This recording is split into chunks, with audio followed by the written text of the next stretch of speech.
반갑습니다. 박소영 한다 박준철 서입니다. 오늘은 부산 북구 구포동의 부산과학기술대학교 근처에 있는 근린주택 경매 물건을 소개시켜 드리고자 합니다. 사실 근린주택으로 시작했지만 끝은 다주택자가 될 수도 있는 좀 위험한 물건이기도 하고요. 또 원가법으로 접근했을 때는 장점도 있는 장점과 단점이 상존하는 물건이기 때문에 하나하나 짚어드리고자 합니다. 오늘도 저 박소연과 함께 기본적인 분석에서부터 권리 분석 그리고 입지 분석까지 한번 현장 속으로 가보실까요? 준비되셨으면 렛츠고! 기본적인 사항부터 알아보겠습니다. 202 타경 107-280 소재지는 부산광역시 북구 구포동 870-16 물건 종별은 근린주택입니다. 하지만 현황대로 쓰고 있다면 근린주택이 아니고 다가구 다세대주택이 되겠죠. 토지 면적은 92.26평 건물 면적은 255.93평입니다.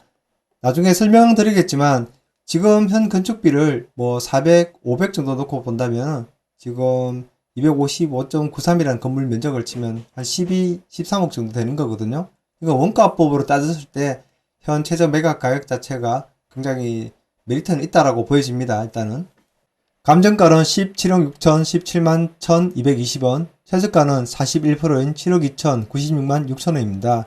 입찰기일은 2024년 5월 1일입니다. 매각 물건 현황을 살펴보겠습니다. 지하 1층은 주차장 및 계단실이라고 되어 있고요. 1층부에서 3층까지는 다가구 주택, 4층과 5층은 업무시설인데 오피스텔이라고 되어 있습니다. 사실은 1층이라고 보여지는 곳이 2층이고 지하 1층이 노면에 가까운 1층이거든요. 여기는 옹벽 쪽을 파서 이제 용적률을 찾아먹다 보니까 도로에 붙어있는 지하층이 1층이 아니고 지하에 속하는 거고, 그러니까 1층이 2층인 거거든요. 이 부분 좀 헷갈리지 마시고 따라오시기 바랍니다. 그리고 또 보시면 2층에서 3층까지는 38.65평이고 위에는 42.84평으로 위에가 조금 더 면적이 넓습니다. 사용 생일은 2021년 2월 23일입니다. 그러면 잠시 건축물 대장을 보시고 난 다음에 건축물 현황도로 넘어가겠습니다. 건축물 대장에 보면 9호 그리고 15가구라고 되어 있거든요. 이렇게 해서 이제 1, 2, 3층은 다가구 주택, 4층, 5층은 이제 오피스텔 업무시설로 되어 있었던 건데 실제 임대차를 보시면은 주거용으로 사용하고 있다는 걸 알 수 있죠. 그러니까 아마 이거는 다가구 주택의 조건은 깨졌으니까 이걸 매각한다고 할 때는 굉장히 심각한 문제가 발생할 수 있는 겁니다. 그리고 참고적으로 보면은 승강기가 한 대 있고요. 13인승이고요. 그리고 자주식 2대, 그리고 기계식 10대 주차장이 되어 있는데 지금 현재는 운행되고 있지 않습니다. 그럼 이어서 건축물 현황도 도면도 보면서 하나하나 또 짚어 드릴 건데요. 이 부분을 아시거나 또 보셨던 분들은 스킵하시면 되겠습니다. 지하 1층부터 살펴보면 이거 회전 공간이라서 기계식 주차장이 있고요. 통신실이라고 되어 있는데 나중에 현장 영상에 보시면 여기에 101, 101호라고 표시를 되어 있거든요. 근데 임대차를 보니까 101호에는 임대를 주거나 했던 흔적은 없더라고요. 이건 다행인데 이쪽 방면을 진행하면서 올 건데 여기를 101화 되어 있는데 도면은 좀 뒤집어져 있는 것 같긴 합니다. 그리고 여기 평행 주차라고 되어 있고 경형 평행 주차라고 되어 있어가지고 여기에 각각 한 대씩 두 대, 총 12대의 주차 공간이 있는 것이고 여기 13인승 엘리베이터가 있고요. 여기 업다운, 여기 계단실이 있고 여기가 들어가는 출입구가 되겠습니다. 2층과 3층, 4층까지는 오피스텔 포함해서 모양이 똑같거든요. 면적만 조금씩 차이가 있는데 올라가면 2층에 여기가 계단실이고 엘리베이터가 내리게 됐고 이렇게 진행할 거거든요. 여기 보면 현관이 하나, 둘, 셋, 넷, 5개가 있고요. 여기가 1호, 여기는 전용 면적 21.29이고요. 2호는 전용 면적 19.21, 3호는 전용 면적 16.29, 4호는 전용 면적 15.45, 5호는 전용 면적 13.65, 5호가 제일 작죠. 이게 2층, 3층까지는 같다는 겁니다. 그리고 5층도 5개 호실로 배치되어 있는데 면적이 조금씩 차이 나거든요. 그럼 2층, 3층은 건너뛰고 5층을 보겠습니다. 1호 라인이 21.03, 2호가 전용 면적이 23.17, 3호가 19.5군데 여기 보면은 지금 405라고 표현되어 있고 404라 되어 있고 3이라 되어 있지 않습니까? 이거 안 맞습니다. 현황의 네임태그는 1, 2, 3, 4, 5 이렇게 되어 있다는 거거든요. 이게 만약에 다세대 주택이었으면 이거 큰일 나는 겁니다. 다가구 주택은 주소가 같고 한 주택으로 치기 때문에 호실 설령 잘못 표시해도 동일성 인정받지만 다세대에서는 이러면 안 되거든요. 물론 이 경우에는 근린주택으로 했고 통이니까 어떻게 피해갈 수 있을지는 모르겠는데 다세대에서는 주의하셔야 되는 겁니다. 오청도면을 보면 이게 6호라고 되어 있는데 601호가 21.03 여기 1호고 2호, 3호, 4호거든요. 여기도 태그는 다 달라져. 503, 504 엉망입니다. 어쨌든 전용 면적 2호가 23.17 3호가 28.26 4호가 27.03 3호가 제일 큰 방이고 그 다음 큰 방이 여기가 되겠네요. 어쨌든 이렇게 봤을 때 1층에서 3층까지는 다가구 주택 15개 그 다음 4층, 5층은 업무시설로서 오피스텔 9개 호실 총 24개 호실이 있는 겁니다. 이어서 부동산 현황을 알아보도록 하겠습니다. 지하 1층에 되어 있는 주차장은 노면에 닿아 있는 부분이고 1층에서 5층까지의 층이 있는데 각 층에 5층 같은 경우는 참고로 600으로 시작되죠. 각 층마다 이렇게 호수 네임 태그가 조금 다르다는 거 참고하시고요. 감정평가 요항에 특별한 사항은 없는데 부산과학기술대학교 동측 인근이라고 되어 있거든요. 현장 영상에서도 여기도 보여드릴 겁니다. 옹벽이 좀 있기도 하고요. 나머지 부분들 현장 영상에 보실 거니까 넘어가도록 하겠습니다. 임차인 현황을 살펴보겠습니다. 말소 기준 권리는 2021년 3월 11일인데요. 이 땡땡님을 포함해서 전체 18분 정도 임차인이 계시던데요. 물론 중복도 있을 것 같습니다. 근데 모두 대항력이 없습니다. 또 안타깝게도 이렇게 소액 임차인들은 다 받아가실 건데 보증금 6천 넘는 분, 이분은 뭐 2천 정도 찾아가고 나머지 또 날아가는 거고 아래쪽에도 보면 5천 정도 되시는 분들도 있더라고요. 아무래도 여기 임차인들이 부산과학기술대학교의 학생들일 건데 사회생활을 하기도 전에 이렇게 사회에서 좀 안 좋은 면을 보게 하는 것이 좀 안타까운 사건인 것 같습니다. 그리고 여기 김땡땡님이라 되는데 보면은 임차 보증금이 조사 안 돼 있거든요. 여기 보면 황땡땡님도 그렇고요. 전체 임차인을 보니까 전체 6개 호실 정도 보증금과 차임이 조사가 안 돼 있더라고요.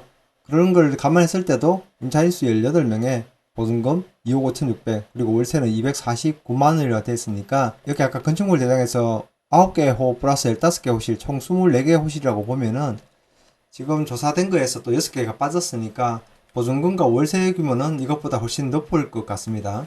등기부 현황을 통해서 말소 기준권을 찾아보겠습니다. 2021년 3월 11일 소유권 동일한 날짜의 건저당이 말소 기준 권리인데요. 이 당시에 최우선 변제 금액이 6천만원 이하일 때 2천만원이고 이 아래에 특별하게 들어온 것들이 없으니까 권리상의 문제는 없을 것 같습니다. 토지 등기부를 통해서도 말소 기준권을 찾아보면 2019년 6월 18일 소유권 동일한 날짜의 건저당권이 말소 기준 권리니까 이 아래에도 끼어든 게 없기 때문에 권리상에는 문제가 없을 것 같습니다. 참고적으로 말씀드리자면 소액 임차 보증금이라도 뭐 2분의 1에서 배당된다는 건 아실 건데 해당 경매를 입찰하시는 분들 입장에서는 뭐 이런 걸 신경 쓰지는 않으셔도 되겠죠. 카카오맵을 통해서 입지를 살펴보기 전에 현장에서 촬영한 영상을 보실 텐데요. 주변에서부터 옥상층까지 한번 올라갈 거거든요. 역시나 현장을 한번 가보셨던 분들은 뭐 스킵 하셔도 되지 않을까 싶고요. 입찰을 하시려는 분들은 뭐 당연하겠지만 현장 꼭 가보셔야 됩니다.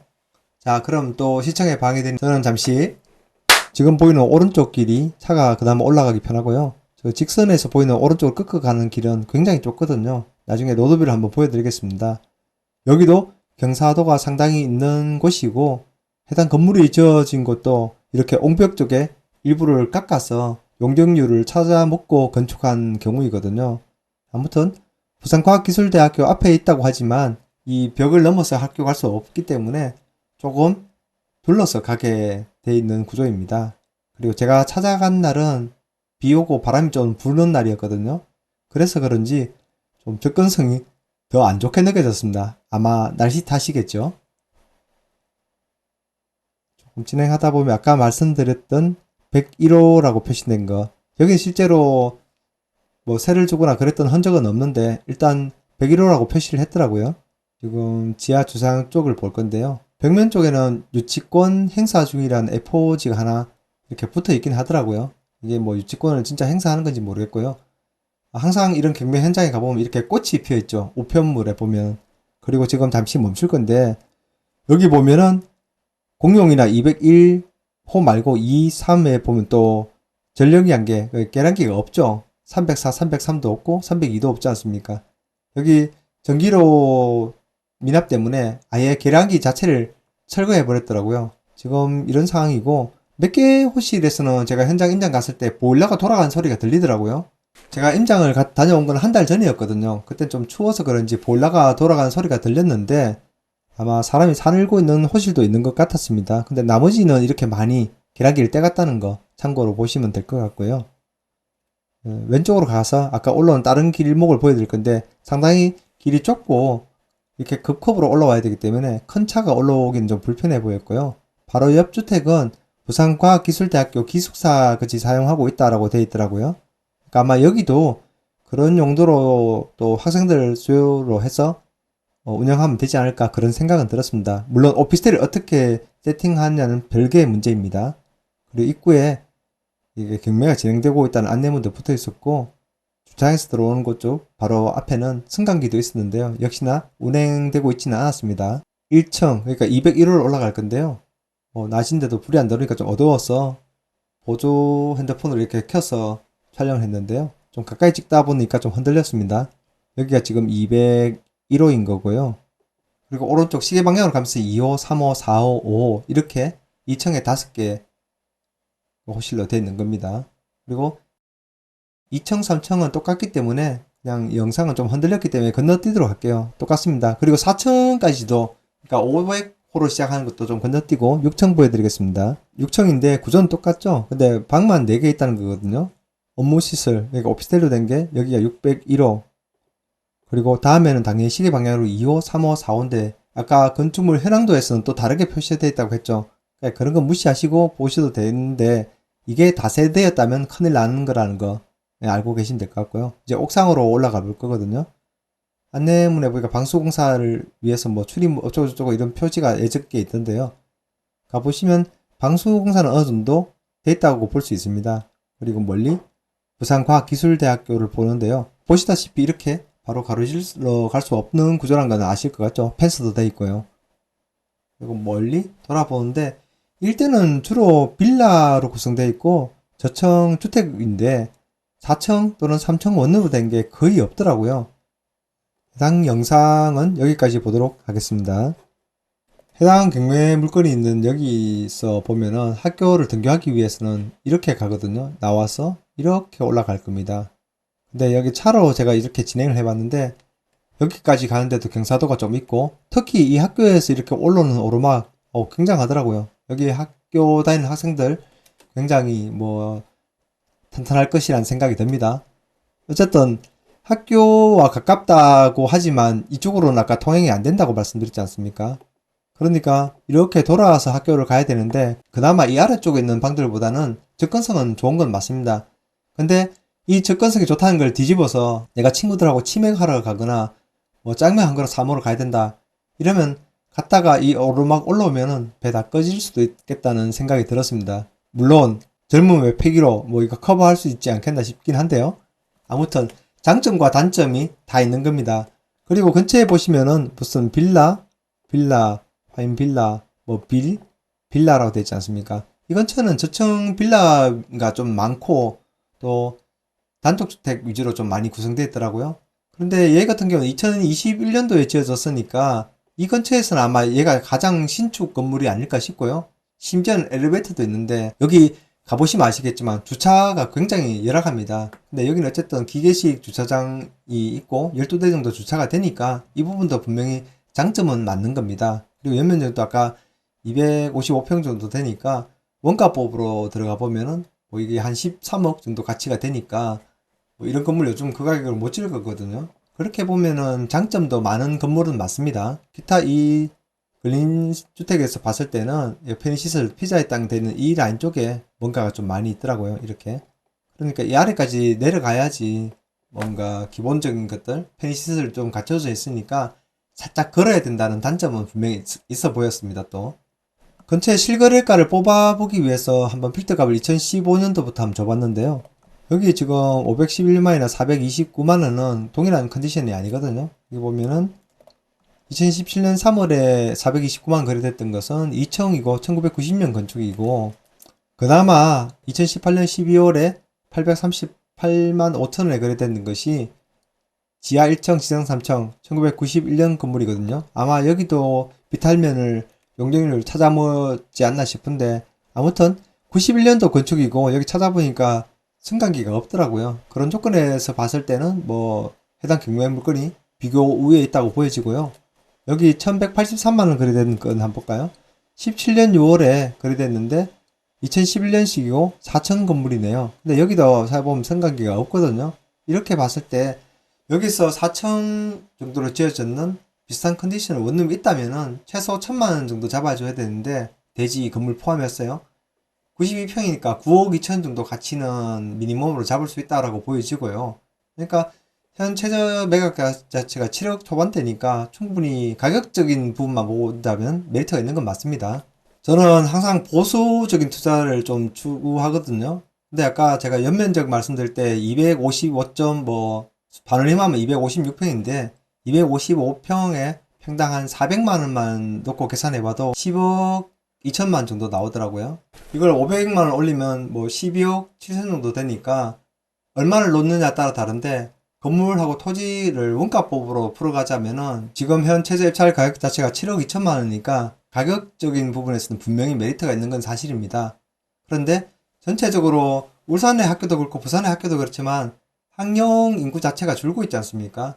지방 쪽에서 소멸되기도 하고 지역에서 젊은 인재들이 계속 빠져나가고 있기도 하고 또 인기 없는 학과들이 통폐합되고 축소되고 있는 상황에서 이 대학에만 의존해야 되는 현 경매 물건의 경우에는 크게 확장성은 없다라고 보여지는 거거든요.